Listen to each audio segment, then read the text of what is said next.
ತಯಾರಿಕೆಯಲ್ಲಿ ಔಷಧಿಗಳ ತಯಾರಿಕೆಯಲ್ಲಿರ್ಬೋದು, ಈ ಆಸ್ಪತ್ರೆಗಳಿಗೆ ಸಂಬಂಧಿಸಿರ್ತಕ್ಕಂಥ ವಿಭಾಗಕ್ಕೆ ಸಂಬಂಧಪಟ್ಟಂಥ ಕೆಲಸಗಳನ್ನು ಮಾಡುವಂಥ ಸ್ವಲ್ಪ ಜನ ಕಂಡುಬರುತ್ತೆ.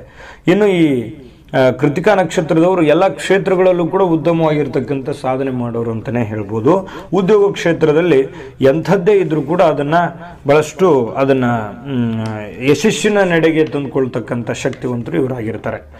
ಇನ್ನು ಈ ಆರೋಗ್ಯ ವಿಚಾರಕ್ಕೆ ಸಂಬಂಧಪಟ್ಟಂಥದ್ದು ನೋಡೋದಾದ್ರೆ ಇವರಿಗೆ ಆಗಾಗ ಕಾಡುವಂಥ ಸಮಸ್ಯೆಗಳು ಯಾವುವು ಅಂತ ನೋಡಿದಾಗ, ಕೃತಿಕಾ ನಕ್ಷತ್ರದ ಆರೋಗ್ಯದ ಬಗ್ಗೆ ನೋಡೋದಾದ್ರೆ ಕೆಲವೊಬ್ಬರಿಗೆ ಎಲುಬು ಕೀಲು ಇವುಗಳ ಸ್ವಲ್ಪ ಬಾಧೆಗಳು ನಿರಂತರವಾಗಿರುತ್ತೆ. ಕೆಲವೊಬ್ಬರಿಗೆ ಕಣ್ಣು, ಮೂಗು, ಗಂಟ್ಲು ಭಾಗದಲ್ಲಿ ಸಣ್ಣ ಪುಟ್ಟ ತೊಂದರೆಗಳಿರ್ತವೆ. ಕೆಲವೊಬ್ಬರಿಗೆ ರಕ್ತಸ್ರಾವ ಮತ್ತು ಮೈ ಮೇಲೆ ಸ್ವಲ್ಪ ಸಣ್ಣ ಸಣ್ಣ ಗುಳ್ಳೆಗಳನ್ನು ಹೇಳುವಂತ ಸಾಧ್ಯತೆ ಇರುತ್ತೆ. ಇನ್ನು ಅತಿಯಾಗಿ ಏನಾದರೂ ಒಂದು ಸ್ವಲ್ಪ ಆಟ ಆಡಿದ್ರೆ ಅಥವಾ ಓಡಾಡಿದ್ರೆ ಅಥವಾ ಜಾಸ್ತಿ ಕೆಲಸ ಮಾಡಿದ್ರೆ ಬೇಗನೆ ಸುಸ್ತಾಗುವಂತ ಸಾಧ್ಯತೆ ಕೆಲವೊಬ್ಬರು ಜನರಿಗೆ ಇರುತ್ತೆ.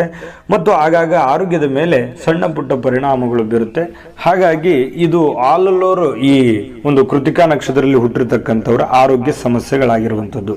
ಬನ್ನಿ ಆಗಿದ್ರೆ ಈ ಒಂದು ನಕ್ಷತ್ರದಲ್ಲಿ ಹುಟ್ಟಿರ್ತಕ್ಕಂಥವ್ರಿಗೆ ಯಾವ ಯಾವ ನಕ್ಷತ್ರದ ವರಗಳು ಅಥವಾ ವರಗಳನ್ನ ತಂದು ಕೊಟ್ರೆ ಮದುವೆ ಆದ್ರೆ ಚೆನ್ನಾಗಿರುತ್ತೆ ಅನ್ನುವಂಥ ವಿಚಾರದಲ್ಲಿ ನಾನು ಹೇಳ್ತೇನೆ. ಇದನ್ನ ಬಹಳಷ್ಟು ಗಮನವಿಟ್ಟು ಕೇಳಬೇಕು. ಈ